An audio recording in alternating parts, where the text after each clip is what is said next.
The 10th commandment is one of the 10 commandments found in the Bible, specifically in the Old Testament book of Exodus, Exodus 20:17, and the book of Deuteronomy, Deuteronomy 5:21.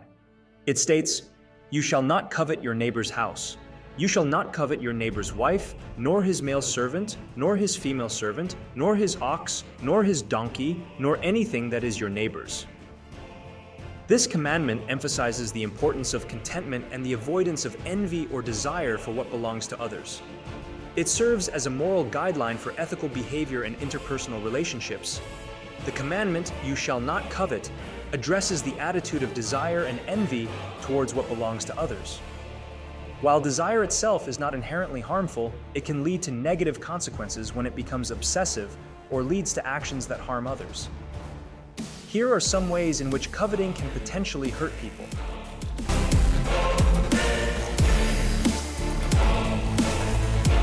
Jealousy and resentment. Coveting can lead to feelings of jealousy and resentment towards those who possess what we desire. This can strain relationships and create hostility between individuals. Materialism. Coveting often revolves around material possessions.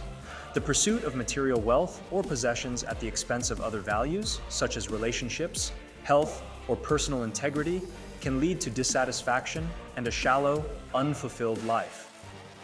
Economic inequality. In a societal context, unchecked coveting can contribute to economic inequality. If individuals or groups are fixated on acquiring what others have without regard for fairness or justice, it can exacerbate disparities in wealth and resources. Exploitation and conflict. Coveting can drive people to exploit or mistreat others in order to obtain what they desire. This may lead to unethical behavior such as theft, fraud, or manipulation, potentially causing harm or conflict. Dissatisfaction and discontent. Constantly coveting what others have can prevent individuals from appreciating and being grateful for what they already possess.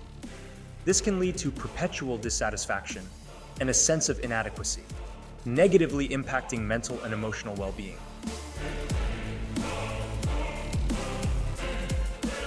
Ultimately, the commandment against coveting encourages individuals to cultivate contentment, gratitude, and respect for the possessions and circumstances of others. By doing so, it promotes healthier relationships, a more equitable society, and greater personal fulfillment.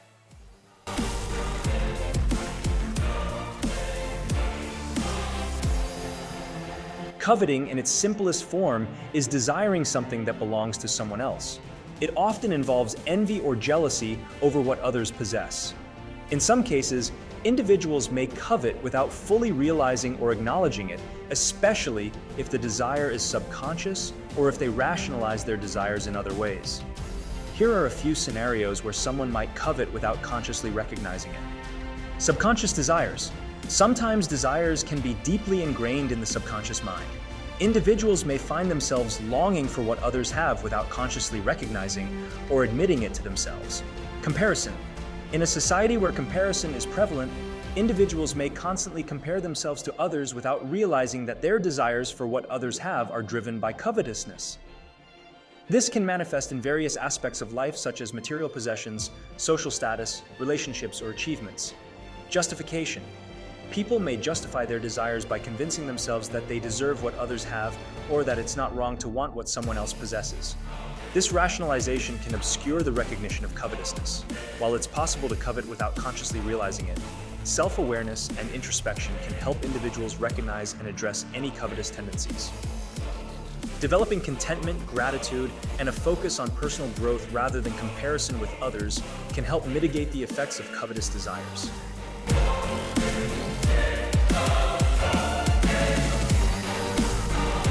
Satan, also known as Lucifer or the devil, is often depicted as having covetous desires that led to his fall from grace and rebellion against God. Satan, originally an angel, desired to exalt himself above God and rule in God's place.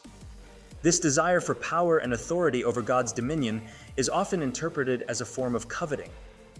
Instead of being content with his own position, Satan coveted God's authority and sought to seize it for himself.